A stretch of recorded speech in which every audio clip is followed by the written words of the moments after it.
Camino de perfección.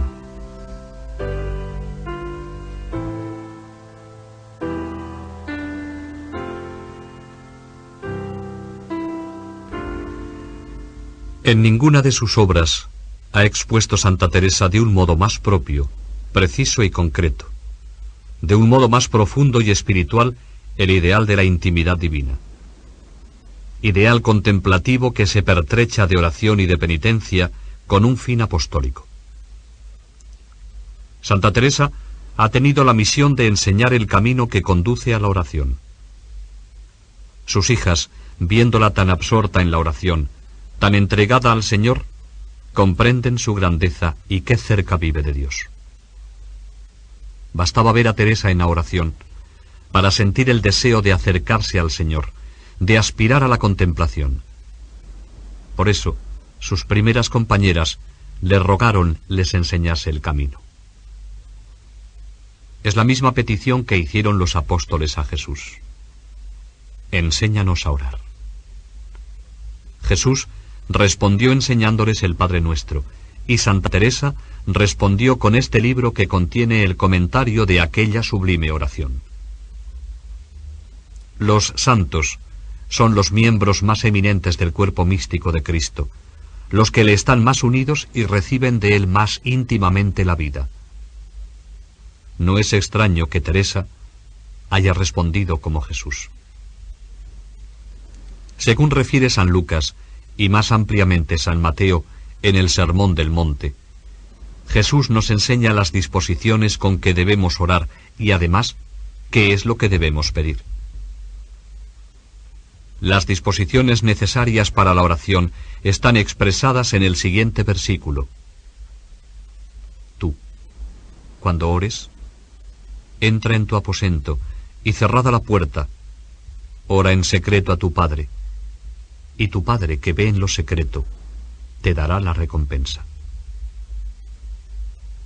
Es hermoso ver cómo el Señor nos enseña a orar, declarándonos que para orar bien hemos de apartarnos de todas las criaturas, retirarnos a lo secreto para hablar en la intimidad al Padre Celestial, y que en este secreto hemos de ponernos en contacto con el Señor.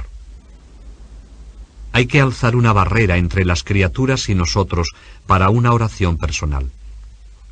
El alma habla en lo secreto y Dios responde en lo secreto. Dice Santa Teresa que el Señor habla al corazón precisamente cuando es el corazón quien ora, enseñando que es preciso orar en la intimidad y que la oración, cuanto más se perfecciona, más secreta se hace. Además, enseña Jesús qué es lo que debemos pedir en la oración. En este clima de soledad y de apartamiento de lo creado, dice, oraréis así. Padre nuestro, que estás en el cielo. ¿Y qué ha hecho Santa Teresa? Sino repetir esta enseñanza.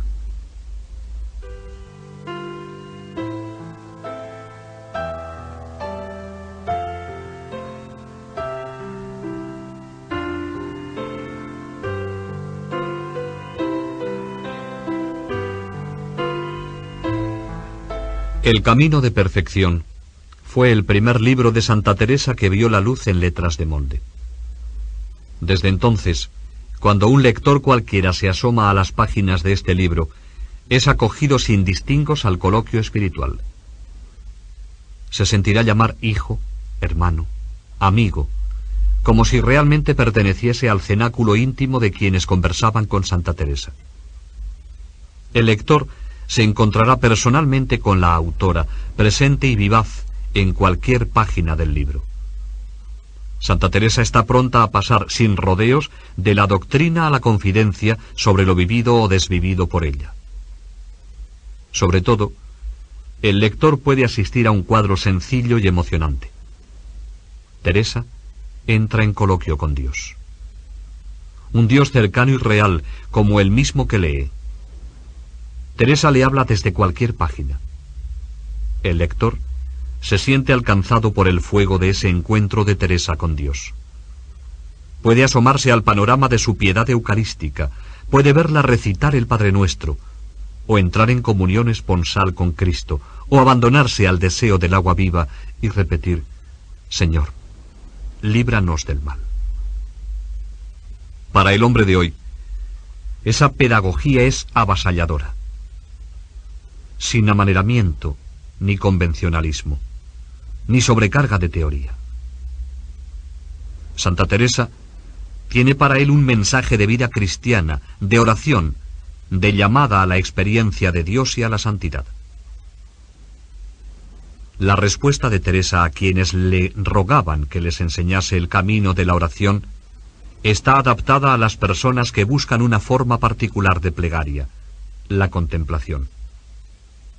Por eso, las partes primeras de su libro no hacen sino explicar cómo, para llegar a la oración contemplativa, hay que entrar en la abnegación más completa, practicar la caridad fraterna, el desasimiento de todo lo creado y la humildad, declarando al cerrar estos primeros capítulos que se ha extendido tanto en recomendar la práctica de las virtudes y de las virtudes heroicas, porque se trata de llegar no sólo a la meditación, sino a la contemplación. El trazado del libro es sencillo. La vida de la Iglesia y de la humanidad sirven como de plataforma de motivaciones para la vida personal del cristiano y para la comunidad. Sigue después, como indicábamos, un elemental programa de vida y ascesis evangélica: amar a los otros, liberarse de la atadura de las cosas, buscar en la humildad la senda para andar en verdad y, por fin, la fortaleza. Sin una determinada determinación, no es posible caminar por este camino. El agua viva de la oración es camino, viático y meta. Meta es la fuente del agua viva, entrar en la órbita de la amistad con Dios, entrenarse en la escucha interior de su palabra, ahondar en la oración del Padre Nuestro, desarrollar así la dimensión interior de la propia persona, descubrir y penetrar en el misterio de Cristo. Y por fin, el amor y temor de Dios. Todo el libro sirve para la vida, a escala humana y cristiana. Sirve para el amor, la amistad, la comunión. Para entrar en la gran aventura de la búsqueda y la experiencia de Dios, para la oración. Sirve para hacerse con un sólido resorte de acción.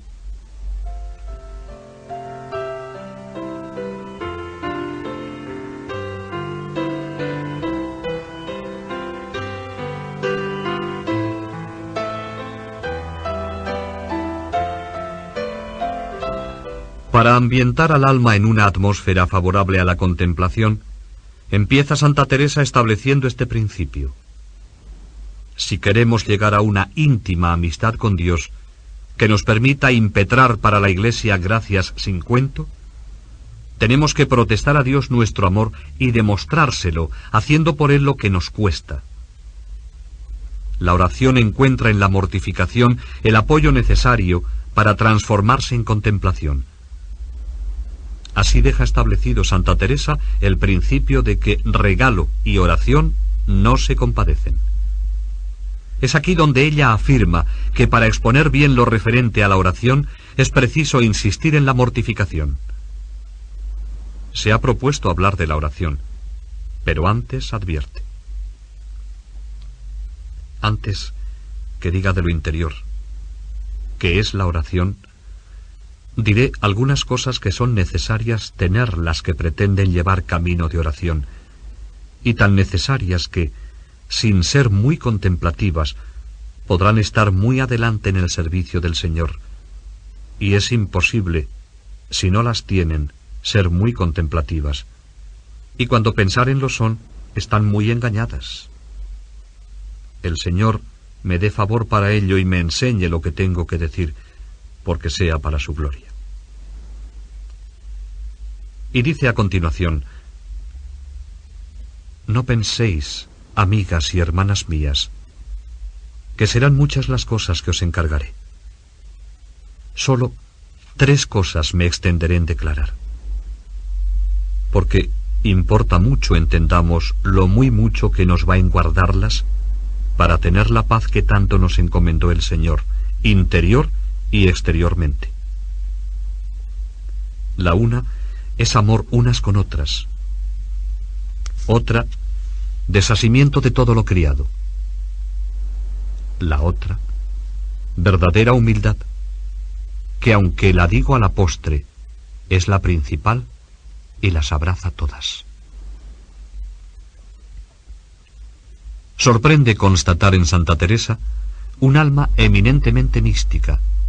Su aprecio a todo lo ascético, sobre todo su confianza en la práctica de las virtudes antes que de los elementos decorativos de la mística.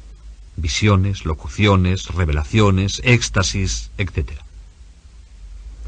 Las virtudes serán la prueba definitiva de la verdad de sus experiencias místicas, el criterio infalible de la obra de Dios en el alma, que excluye todo engaño del demonio. Si un alma que no tiene visiones obra bien, está madura en las virtudes básicas cristianas, no hay ningún peligro en ello. De tal manera que considera mayor engaño del demonio el hacer creer que hay virtudes cuando no las hay, que transfigurarse en ángel de luz para comunicar algo de parte de Dios. Santa Teresa se muestra aquí enormemente realista y emplea, como de costumbre, su sentido común, no elucubraciones teológicas. Y este aprecio por la práctica de las virtudes lo manifiesta en todos sus escritos. El provecho del alma en la vida espiritual será medido por las virtudes alcanzadas. Así dice: vuestro entender, hijas, si estáis aprovechadas, será en si entendiere cada una es la más ruin de todas, y esto que se entienda en sus obras que lo conocen así para aprovechamiento y bien de otras, y no la que tiene más gustos en la oración y arrobamientos o visiones o mercedes que hace el Señor de esta suerte, que hemos de aguardar al otro mundo para ver su valor. Advierte que, no por tener revelaciones ni cosas semejantes, es mejor que las otras. Las obras de virtudes serán la prueba definitiva de que la unión de la voluntad con Dios es verdadera. Las gracias místicas tienden a obrar la caridad con el prójimo. Por eso Santa Teresa se fiaba poco de almas encapotadas, que no querían ni siquiera moverse por no perder sus gustos sensibles en la oración. Cuando yo veo almas muy diligentes a entender la oración que tienen, y muy encapotadas cuando están en ella, que parecen no osan bullir ni menear el pensamiento porque no se les vaya un poquito de gusto y devoción que han tenido, me hace ver cuán poco entienden el camino por donde se alcanza la unión y piensan que allí está todo el negocio. Que no, hermanas, no. Obras quiere el Señor, y que si ves una enferma a quien puedes dar algún alivio, no se te dé de nada de perder esa devoción y te compadezcas de ella. Esta es la verdadera unión de la voluntad. En la cumbre de la vida mística, en el matrimonio espiritual, continúa recordando los mismos consejos ascéticos como una constante referencia a lo real y concreto de la vida cristiana. Necesidad de obrar bien por encima de todo. Para esto es la oración, hijas mías. De esto sirve este matrimonio espiritual, de que nazcan siempre obras, obras. Torno a decir que para esto es menester no poner vuestro fundamento solo en rezar y contemplar, porque si no procuráis virtudes y hay ejercicio de ellas, siempre os quedaréis enanas. ¿Cuál es la dirección y el contenido de la ascesis teresiana? Su mensaje, además de claro y preciso, es en este aspecto también sumamente importante. El conjunto de capítulos del Camino de Perfección, que abarca del 4 al 14, en los que trata de 3 cosas importantes para la vida espiritual, son de una riqueza extraordinaria en este sentido, porque en ellos se plantea explícitamente la cuestión de la reforma del ser en orden a una amistad honda y transformante con Dios. Porque es el ser del hombre el que pide reforma para adecuarlo a lo que se pretende. ser contemplativo, es decir, muy amigo de Dios. Teresa no plantea problemas periféricos, apunta al ser del hombre, al interior, a la raíz. Sabemos ya su respuesta, esas tres cosas importantes, necesarias para ser contemplativos, son la caridad, el desasimiento de todo lo criado y la humildad. Luego iremos viendo lo que dice sobre cada una de ellas. Ahora vamos a verlas en su conjunto, ya que Teresa sabe muy bien que son una realidad y que, por tanto, no puede pensarse en la existencia de alguna de ellas separada de las otras. No puedo yo entender cómo haya ni pueda haber humildad sin amor, ni amor sin humildad. Ni es posible estar estas dos virtudes sin gran desasimiento de todo lo criado. El detenimiento con que trata de estas virtudes es un argumento poderoso para convencernos de la importancia que Santa Teresa concede a esta reforma del ser. Frecuentemente frena las presumibles prisas de los lectores que quieren saber de la oración, ya que de esto le han pedido que trate, y les exhorta a tener paciencia, planteando con sumo cuidado la estrategia para venir a unirse íntimamente con el Señor. Unimos ahora estas virtudes y vemos cómo es necesario mortificarse para ejercitarlas. La mortificación en Santa Teresa apunta decididamente al interior del hombre, al doblegamiento del espíritu, al dominio y extirpación de las raíces. El hombre está enfermo por dentro. Por tanto, la cura no puede reducirse a la superficie ni limitarse a aspectos aislados de su vida. Quien actúa así, lo que hace es disimular y, por lo tanto, prolongar indefinidamente el problema. No lo soluciona. Puede incluso inducir a un peligroso engaño, creer que tiene perfecciones que no existen. La enfermedad del hombre es su gran egoísmo, su orgullo. Es juguete de una fuerza interior que le empuja a constituirse centro y término de todo. No se abre para darse, sino para exigir servicios o reclamar derechos. Encerrado en sí mismo, busca que todos y todo gravite en torno a su yo. Es esta profunda y poderosa fuerza que domina al hombre la que hay que mortificar, hacerla cambiar de signo. El hombre no tiene que pedir fidelidades ni exigir nada, sino ofrecerlas y ofrecerse, contrariar su voluntad. Sorprende la facilidad y la frecuencia con que Teresa de Jesús une la mortificación y la humildad. Hay una conexión íntima. El desasimiento deriva sencillamente en humildad, y la humildad se va a convertir en mortificación. En esta tónica, ya hasta en fidelidad al término mortificación, se va a mantener en los capítulos siguientes del camino de perfección, dedicados al desasimiento de sí mismo.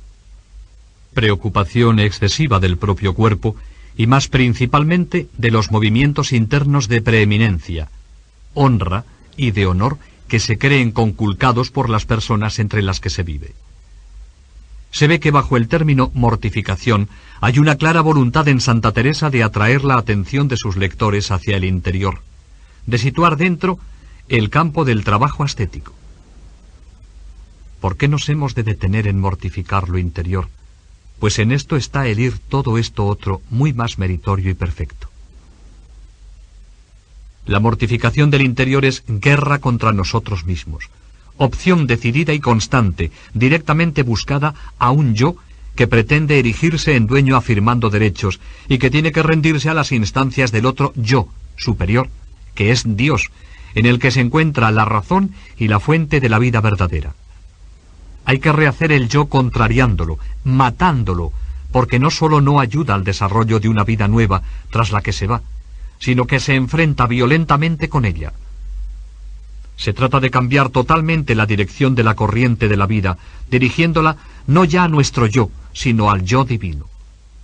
Por eso, contradecir nuestra voluntad hasta no tener voluntad propia es el estribillo sobre el que retorna constantemente Teresa para expresar el contenido y la dirección de su ascetismo iluminado, y esto no conviene olvidarlo, por esa opción positiva expresada como determinación de servir del todo a Dios. Así dice: si no se anda con gran cuidado y cada una, como en negocio más importante que todos, no se mira mucho en andar contradiciendo su voluntad. Por eso, mostrémonos a contradecir en todo nuestra voluntad. Está claro el sentido de la mortificación teresiana. Consiste en contrariar su natural tendencia a la autosuficiencia manifestada en 3 movimientos fundamentales y característicos: egoísmo, posesión de cosas, soberbia. A estos movimientos opone Teresa la triple actitud básica de caridad, desasimiento y humildad, que pueden justamente reducirse a un cambio de gravitación de la vida del hombre, de su yo a Dios. Es una ascética de actitudes, ascética del ser. Es el ser el que hay que cambiar profundamente. A ello consagra Teresa su obra ascética: desarraigo de los impulsos internos y de las solicitaciones externas que tienden a convertirnos en centro de todo y servirnos de los otros para nuestros particulares intereses. Desarraigo: silenciar tantas voces como se elevan en nuestro interior en defensa de derechos que se juzgan conculcados. Liberación de las necesidades del cuerpo y del espíritu que se apoderan de quien no tiene un gran amor para vivir y se inclina sobre sí mismo para registrar las más mínimas pulsaciones de su yo, cuerpo y espíritu, insaciable y jamás satisfecho. En el lenguaje de Santa Teresa, se trata de rendir el cuerpo al espíritu, perdiendo el cuidado de nosotros mismos y nuestro regalo. Dicho de otra manera, lo que se pretende rendir y dominar son los movimientos interiores y que podrían reducirse a la negra honra, negros puntos de honra, oponiéndoles a la práctica de las virtudes interiores que fortalecen el alma y operan y testimonian ese cambio íntimo y profundo del ser que preocupa a Teresa y que persigue con todas sus fuerzas. Y lo hace con intransigente rigor. Podrá ser que digan que para qué pongo tanto en esto y que va con rigor. Con tanto rigor que Teresa no dudará en aconsejar la cárcel perpetua para quien fomenta bandillos, deseos de honra y de ser más. Es decir, para quien es esclavo de esos movimientos interiores de preeminencia y exaltación del propio yo. La persecución teresiana de esos movimientos interiores es implacable. Tiene conciencia de que en ese campo no hay cosa pequeña, que si no se renueva el espíritu es no hacer nada, y que en ella está el que vaya todo lo exterior con más perfección. Por eso, su ascetismo no ha degenerado en un programa áspero y poblado de penitencias corporales y cosas externas. Más todavía, las ha mirado con cierto recelo y las ha podado considerablemente de su estilo espiritual. Su ascética es una ascética de la persona en su núcleo más íntimo y más reacio a la exigencia evangélica, la erección y afirmación del yo frente a todos y a todo. El canonizar así y a todo lo suyo, queriendo convertir a todos en servidores suyos. Teresa dice que es esa fuerza brutal la que tiene que ser dominada por una ascética que se denomine cristiana. Lo demás es no hacer nada. Es la persona, no las cosas, la que le preocupa y a la que presta toda su atención. Aquí carga ella todo su rigorismo, aquí su tajante intransigencia. No rebaja su ideal para acomodarlo a las aspiraciones de los mediocres. Sus consignas son explícitas y dejan cerrada toda posible salida. El prelado, aunque por una parte sea afable y muestre amor a sus súbditos, dé a entender que en las cosas sustanciales ha de ser riguroso y por ninguna manera blandear. Las monjas deben saber que hay cabeza, las tenga persuadidas que no ha de torcer en lo que fuere más servicio de Dios y más perfección, aunque se hunda el mundo. Se manifestará con idéntica energía y la misma seguridad en el proceder fuerte y exigente con aquellas monjas que decaen en el fervor primitivo. A la maestra de novicias advertirá sin equívocos cuál debe ser la dirección a seguir en la formación de las jóvenes. Ponga más, en lo interior que en lo exterior. Haga más caso de que no haya falta en las virtudes que en el rigor de las penitencias.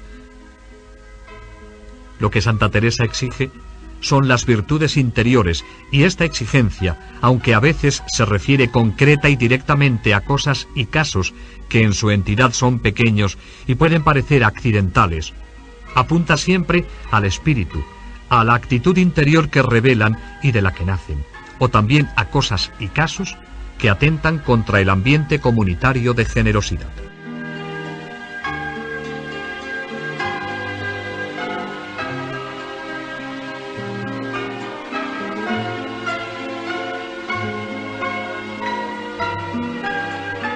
Para saber cómo hay que vivenciar el programa de esfuerzos por los que el hombre expresa y alimenta su voluntad de fidelidad al amor libremente elegido, no hay más que fijarse en la persona y palabra de Cristo.